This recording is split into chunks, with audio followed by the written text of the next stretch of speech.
Tenth standard बच्चों, आप सभी को अगर ये दिमाग में रखना पड़ेगा कि इसके बाद अब जैन और फैब फैब को तो मैं कंसीडर ही नहीं करता हूँ। आपके पास जैन का टाइम बचा हुआ है, बट उस जैन के बीच में भी आपके पास बहुत सारी चीजें हैं। आपके प्रैक्टिकल एग्जाम्स है, दौड़ भागे, बहुत सारी चीजें।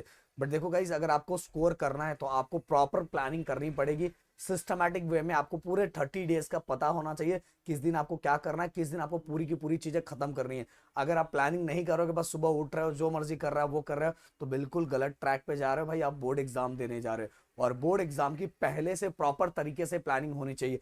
देखो, अगर यहाँ आपका साइंस 0% भी हुआ है, बट जो चीजें बताने जा रहा हूं अगर उस तरह से आपने चीजों को फॉलो किया, तो नेक्स्ट 30 डेज में आप 0 to भाई बहुत ऊपर जा चुकोगे। बोलोगे सर उस समय आपने आपका आपका वीडियो देखा था और मैंने ये फॉलो किया और आज मैं यहाँ हूँ। आज 28 है, अगले 28 को जब मैं वीडियो बनाऊंगा बाकी चीजें कवर करवाने के लिए, आपको अब ये करना चाहिए।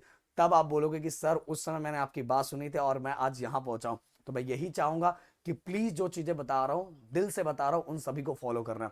अगर ऐसा ही वीडियो आप सभी को अलजेब्रा का, ज्योमेट्री का, दोनों का चाहिए, तो भाई इस वीडियो को एक टारगेट लाइक रखता हूँ 1K एंड 500 कमेंट का। फटाफट फटाफट पूरा कर दो तो वो चीजें भी मैं लेके आ जाऊंगा। अब 30 डेज प्लानिंग फॉर साइंस। अगर आप खुद से कर सकते हो ठीक है, अगर नहीं खुद से कर सकते हो तो भाई दंगल बैच हमारे ऐप पे ऑलरेडी स्टार्ट है और ऑलरेडी हम लोग वहां उसी प्लानिंग में जा रहे हैं। एक दिन राहुल सर साइंस 1 ले रहे हैं, मैं साइंस 2 ले रहा हूं, देन एक दिन अलजेब्रा हो रहा है, ज्योमेट्री हो रहा और फुल फ्लेज में चल रहा है। अगर आपके किसी दोस्त ने लिया हो उससे पूछो किस लेवल का नोट्स हम लोग दे रहे हैं, किस लेवल के ट्रिक्स वीडियोस में फटाफट फटाफट एक एक दिनों के अंदर एक एक चैप्टर बच्चों को लर्न करवा के दे रहे हैं। और नोट्स जो मिल रहा है ना, इतना प्यारा नोट्स हम लोग दे रहे हैं ना, इतना कलरफुल नोट्स दे रहे हैं जिससे बच्चों को पढ़ने में भी मजा आ रहा है। तो भाई अगर आप ज्वाइन अगर हो सकते हो तो फटाफट ज्वाइन हो जाओ और फटाफट वहां क्या होगा कि वो टेंशन हमारे ऊपर आ जाएगा कि आपका टारगेट कैसे कंप्लीट करना है। तो चलो, सबसे पहले मैं यहां बता देता हूं। देखो गाइस, 20 डेज में अपने को 20 चैप्टर कंप्लीट करने हैं। 20 डेज के अंदर 20 चैप्टर।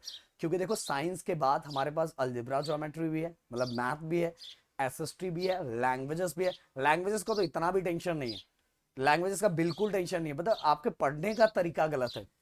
आप पेपर पैटर्न वाइज नहीं पढ़ रहे हो, इसीलिए आप फंसे पड़े हुए हो। आप लोगों में से बहुत सारे लोगों का टेंशन यही होगा कि सर लैंग्वेजेस लैंग्वेज लैंग्वेज, जबकि बोर्ड के हिसाब से अगर आप एनालाइज कर लेते हो ना, तो सबसे सिंपल और सबसे कम टाइम में पढ़ के लैंग्वेजेस को आप बहुत अच्छा स्कोर कर सकते हो।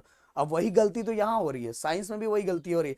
बहुत सारे, जैसा भी कुछ बच्चे जो हमारे कोर्सेज में ज्वाइन हुए थे, उनको कितने सारे बच्चों को पैटर्न ही नहीं पता था कि पढ़ना किस तरह से चाहिए, क्योंकि हमें बोर्ड एग्जाम में इस तरह से लिखना है और पेपर इस तरह से आने वाला है। ऐसे टाइप के क्वेश्चंस आएंगे, ना कि ऐसे भर भर के लिखने वाले। आप नॉन के डाइजेस्ट में भी जाओगे ना, तो ऐसे बहुत बड़े बड़े क्वेश्चन है जिसको पढ़ने की जरूरत ही नहीं है, वैसा क्वेश्चन आता ही नहीं है एग्जाम में। समझ, और उस टाइप का क्वेश्चन आता ही नहीं। फिर भी बहुत सारे बच्चे पढ़े जा रहे हैं, पढ़े जा रहे हैं, पढ़े जा रहे हैं। भाई कोई मतलब नहीं है। आपको जिस तरह के क्वेश्चंस आ रहे हैं, जिस टाइप के क्वेश्चंस आ रहे हैं, अब तैयारी वैसे ही करनी है।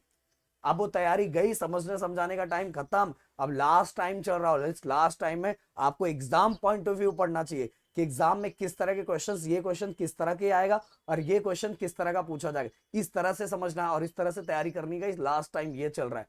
तो 20 डेज में 20 चैप्टर आपको करना ही है। आप बोलोगे सर 20 डेज में 20 चैप्टर कैसे कंप्लीट करें?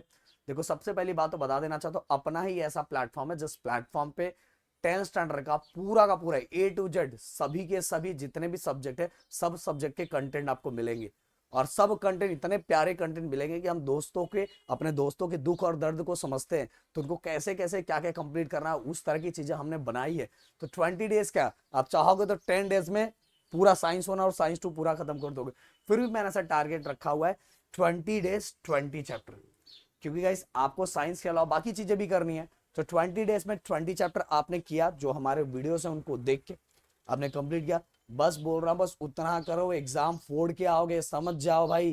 नहीं तो पेपर पैटर्न उठा लो, आपको समझ जाएगा कि किस वाइज टाइप कितना क्वेश्चंस आता है, किस तरह के। आप पहले का लोग पुराने जमाने की पेपर पैटर्न के हिसाब से पढ़ा रहे, वैसा कुछ भी नहीं आता। समझ में आ रहा है कि नहीं भाई? प्लीज समझो, पेपर को उठा के देखो।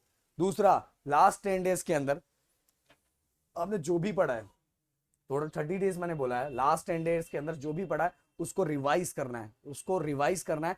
और एक चीज और बोलूंगा कि अगर आज आपने फर्स्ट चैप्टर किया, तो कल जब सेकंड चैप्टर करने जा रहे हो ना, तो आज का फर्स्ट चैप्टर स्टार्टिंग में 15 से 20 मिनट टाइम दो। जिससे क्या होगा कि जो लास्ट 10 डेज में आपको रिवीजन का मैंने फिर से टाइम दिया है, उसके अंदर आपका टाइम बहुत बचेगा। और जब थर्ड चैप्टर पे जाओगे तो फर्स्ट और सेकंड आपको लर्न रहेगा, फोर्थ पे जाओगे तो फर्स्ट सेकंड फोर्थ लर्न रहेगा, देन फिफ्थ पे जाओगे तो जहां जब फिफ्थ चैप्टर पे जा रहे हो तो स्टार्टिंग का आधा घंटा first second third fourth chapter को दो। इस तरह से करोगे तो आपका साथ में भी रिवीजन होता जाएगा। और लास्ट जो मैंने 30 डेज रिवीजन दिया हुआ, लास्ट के 10 डेज रिवाइज करने के लिए दिया है, इसमें बहुत सारा आपके पास टाइम बचेगा बाकी चीजें करने के लिए। इसके बाद गाइस मैं बोल रहा हूं कि स्टार्टिंग के जो 20 डेज है उसके अंदर न्यूमेरिकल्स को टच भी नहीं करना है, बिल्कुल नहीं टच करना है, बिल्कुल टच ही नहीं करना। प्रदीप सर ने बोला तो काम खत्म, नहीं करना है, नहीं करना है, नहीं करना है। ओके, हाँ अगर आप ऐसे बच्चे हो भाई आपने सब पढ़ लिया तो आप करोगे, बट मैं बोल रहा हूं अगर आप बीच में फंसे पड़े हुए हो, एकदम फंसे पड़े, अगर 70 या 80% भी आपकी स्टडी हुई है तो पहले स्टडी 100% करो और इसके बाद न्यूमेरिकल्स को टच करो।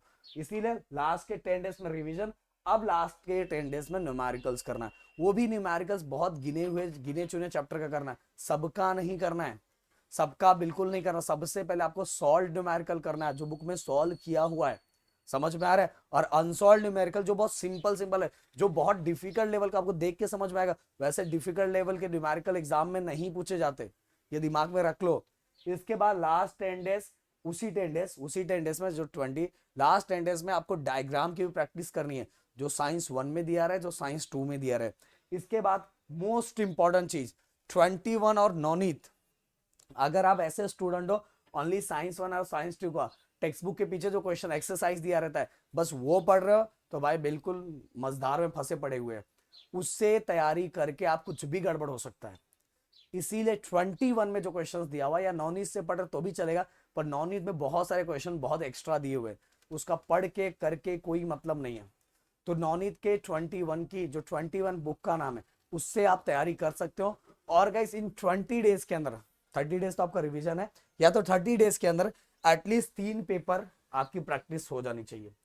और अगर इस वीडियो के ऊपर मैंने बोला कि अगर 1K लाइक एंड 500 कमेंट आप देते हो, मुझे लगेगा कि आपका रिएक्शन बहुत पावरफुल है, तो मेरी तरफ से एटलीस्ट 2 पेपर विद सॉल्यूशन मैं आप सभी को प्रोवाइड करवाऊंगा। फटाफट इस वीडियो को जितना शेयर करो, ये तो मैंने काम आपका आसान कर दिया विद सॉल्यूशन के साथ, जिससे आपको पेपर लिखने में, बोर्ड के पेपर लिखने में थोड़ा हेल्प होगा। हम उस तरह का पेपर बना देंगे जिस तरह का पेपर आता है, मतलब वही क्वेश्चन नहीं आएगा, ऐसा मत सोचो दिमाग में, नहीं तो बोलो सर ने बोला यही क्वेश्चन आएगा। भाई मैं प्रैक्टिस करने के लिए दे रहा हूँ, वो क्वेश्चन सब ना आगे बताऊंगा जब एग्जाम की तैयारी सब होती रहेगी, पहले पहले पूरी तैयारी करके बैठो। ओके, पागलों जैसा बिहेव मत करो, समझ में आ रहा है। सबसे पहले कुछ भी आप किए जा रहे हो भाई बहुत पछताओगे, लास्ट में बोल रहा हूँ मेरी बातें बहुत याद आएगी कि सर ने बोला था। और बहुत आसान है 10th स्टैंडर्ड के अंदर स्कोर करना, और बहुत अच्छा स्कोर करना, मेरे बोल रहा हूँ बहुत ज्यादा आसान है। 9th 8th 7th से भी बहुत ज्यादा सिंपल पेपर 10th स्टैंडर्ड में बनता है। बस आप बोर्ड के पेपर को एनालाइज कर लो, बोर्ड के पेपर को समझ लो कि किस टाइप के क्वेश्चंस आते हैं। अब बड़े बड़े क्वेश्चन लर्न किए जा रहे हो, बड़ी बड़ी चीज जो लर्न कर रहे हैं वो कर ही नहीं रहे हो, और वो आपसे हो भी नहीं रहा है, तो आप फंसे पड़े हो एक में, और फिर आप मतलब आपकी दिल टूट जा रहा है, यार मेरे से हो ही नहीं रहा है मेरे से। हैरी कल राहुल सर ने ऐप पे पढ़ाया, जिन बच्चों ने पढ़ा उनका दिल खुश हो गया कि सर इतने दिनों से कुछ आता ही नहीं था इसके अंदर, आपने जिस लेवल का पढ़ाया दिल खुश हो गया। ग्रेविटेशन मैंने परसों के दिन पढ़ाया, जो पढ़ाया और जो बच्चों को नोट्स दिया बच्चों का दिल खुश, बोलते सर सोचा था इतना टाइम लगे, आपने फटाक से करवा दिया। समझ में आ रहा है, यही तो चीजें होती, यही तो लेवल होता है इतने सालों में, और खुद के रिजल्ट को बैलेंस करके। 17 ईयर ऑफलाइन बैच, उसमें से 15 ईयर्स 10th की बैच, 15 10th की बैच जा चुकी है। इतना साल पढ़ाते हो गया तो हमने पूरी चीजों को एनालाइज कर लिया है, इसलिए जो बता रहा हूं समझ लो। यहाँ वहां घूम के फिर के कुछ भी सुनने से अच्छा है कुछ अच्छा सुनो और अच्छा करो, समझ में, जिसने खुद किया है। समझ में आ रहा है, नहीं तो बाद में लास्ट में इतना पछताओगे, इतना फील होगा कि आप सोचोगे कि सर की बातें सुन ली होती, क्योंकि अभी भी आपके पास टाइम बचा हुआ है। मिलते हैं नेक्स्ट वीडियो में, thank you so much guys, जय हिंद दोस्तों।